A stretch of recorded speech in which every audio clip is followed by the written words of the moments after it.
morning, class 9th. I'm Dr. Manju Anglia. Today we will continue with the chapter tissue. First, we'll discuss muscular tissue. Muscular tissue जो है वो हमारी body movement को control करते हैं and ये बने होते हैं पतले और लंबे सेल से जिन्हें हम मसल फाइबर्स कहते हैं। ठीक, ये जो मसल्स हैं ये एक्चुअली एक प्रोटीन से बनी होती हैं जिन्हें हम कॉन्ट्रेक्टाइल प्रोटीन्स कहते हैं, जो कि कॉन्ट्रैक्ट करती हैं या रिलैक्स करेंगी एंड जिससे कि आपकी किसी भी बॉडी में मूवमेंट होगी। ठीक, आपका हाथ मूव कर रहा है तो उसमें मसल का जो कॉन्ट्रैक्शन हो रहा है, कुछ मसल्स रिलैक्स कर रही होती हैं। ठीक, तब आपका जो हाथ है वो मूव करता है। अब ये जो मस्कुलर टिश्यू है ये 3 टाइप्स में हम डिवाइड कर सकते हैं। First is the skeletal muscle, second is smooth muscle and third is the cardiac muscle. First we will discuss skeletal muscles.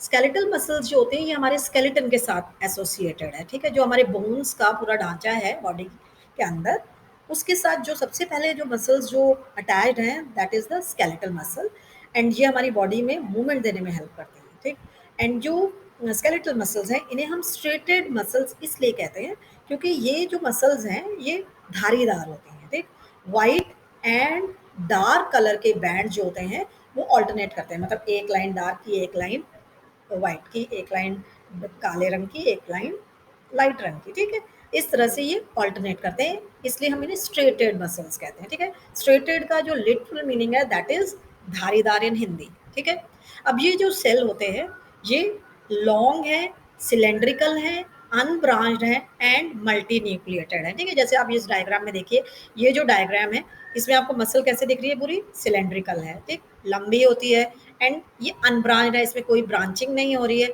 और इसमें मल्टी न्यूक्लिएटेड। देखिए एक न्यूक्लियस ये है, एक न्यूक्लियस ये है, एक न्यूक्लियस ये है। अब बहुत सारे न्यूक्लियस है इसलिए ये मल्टी न्यूक्लिएटेड हो गई।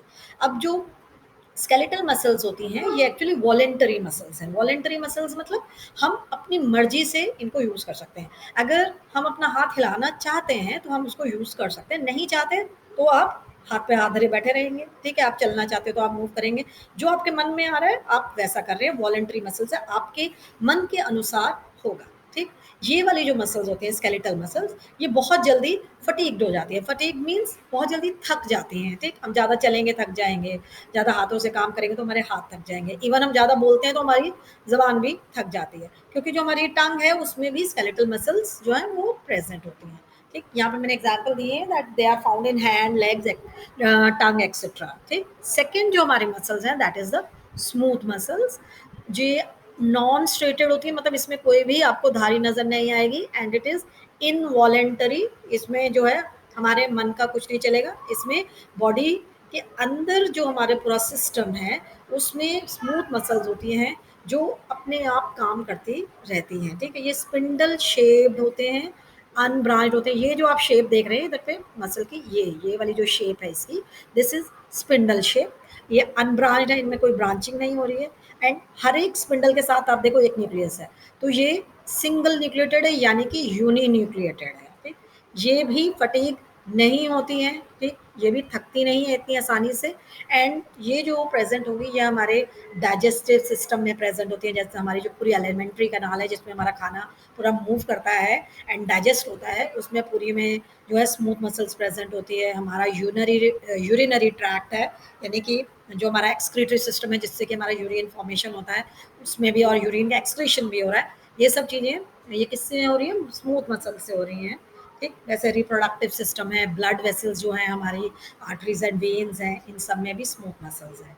ठीक है, ब्रोंकी ऑफ द लंग्स, जिससे कि जो हमारे कार्बन डाइऑक्साइड जो है बॉडी से बाहर जाती है, ऑक्सीजन बॉडी के अंदर आ रही है, मूव कर रही है लंग्स में, तो वो सब चीज़ें भी स्मूथ मसल से बनी है। आइरिस ऑफ द आई, जो हमारी आइरिस है, आई का मसल है, उससे भी जो है स्मूथ मसल एसोसिएटेड है, जो कि प्यूपल के साइज को कंट्रोल करता है। ठीक है, नेक्स्ट है third one that is the cardiac muscle. These are found only in the wall of heart. Cardiac से जो रिलेशन हम तुरंत निकाल सकते हैं कि ये हार्ट से ही रिलेटेड है, तो कार्डियक मसल्स जो हैं वो सिर्फ वॉल ऑफ हार्ट में होती हैं एंड ये भी इनवॉलेंटरी हैं, मतलब इसमें हमारा कोई कंट्रोल नहीं होता है। ये rhythmic contraction and relaxation show करती हैं पूरी लाइफ में। ठीक है, उसी की वजह से दिल की धड़कन होती है एंड आपकी जो ब्लड है वो पूरा मूव करता है सारी बॉडी में। ठीक।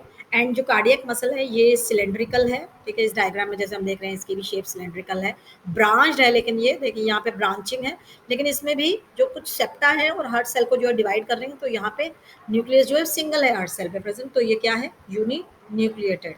एंड जो आपका कार्डियक मसल है ये कभी भी थक नहीं सकती, ठीक है, दे नेवर गेट फटीग। ये अगर थक गई तो वी विल डाई, तो आपका हार्ट जो है चलना रुक जाएगा, ठीक है ना। अब जो हमारा मस्कुलर टिश्यू के बाद जो आता है that is the nervous tissue. Nervous tissue का जो स्ट्रक्चरल एंड फंक्शनल यूनिट है दैट इज द न्यूरॉन। ठीक, ये जो डायग्राम शो कर रही है न्यूरॉन का डायग्राम है।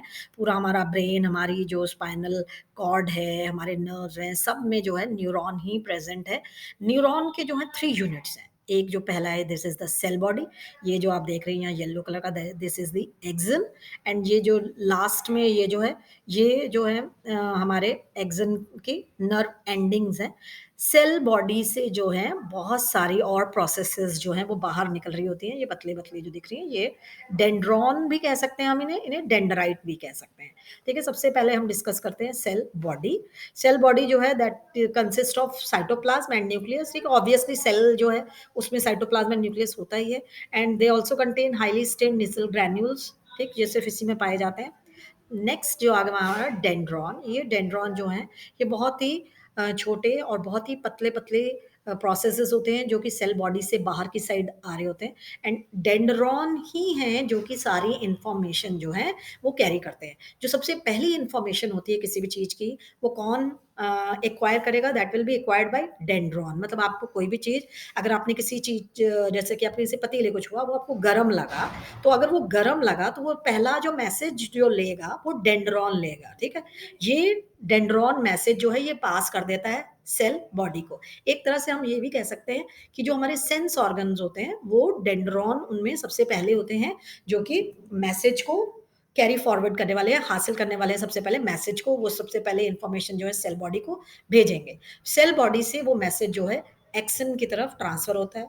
एक्सन जो होता है ये सिंगल लॉन्ग सिलेंड्रिकल थ्रेड है जो कि पूरे के पूरे मैसेज को नेक्स्ट न्यूरॉन की तरफ ले जाएगा, ठीक है। इसमें इलेक्ट्रिकल इम्पल्स जो है मूव करती है, ठीक। एक्सन में इलेक्ट्रिकल होती है, जब एक्सन के नर्व एंडिंग में पहुंच जाती है और जहां पे दूसरा न्यूरॉन जो है वो अटैच्ड है, उसके बीच में एक बहुत ही माइक्रोस्कोपिक गैप होता है जिसे हम साइनैप्स कहते हैं। वहां पर जब साइनैप्स में जो आपका मैसेज ट्रांसफर होना है that will B through the chemicals, ठीक। बाद में फिर से वो जो इम्पल्स है वो इलेक्ट्रिकल हो जाती है। ये जो न्यूरॉन होती है इनकी अटैचमेंट अगर हम देखें तो जो न्यूरॉन की न होता है पूरा, उसकी जो एक नर्व एंडिंग होती है एक्सन के बाद की, उसके बाद जो है नेक्स्ट न्यूरॉन का डेंड्राइट जो है उसके पास में सिचुएटेड होता है, ठीक है। तो जो इन्फॉर्मेशन आएगी that will be from the nerve ending of one neuron to the dendrite of the another neuron, ठीक। With this we end this chapter, we will start the next chapter soon.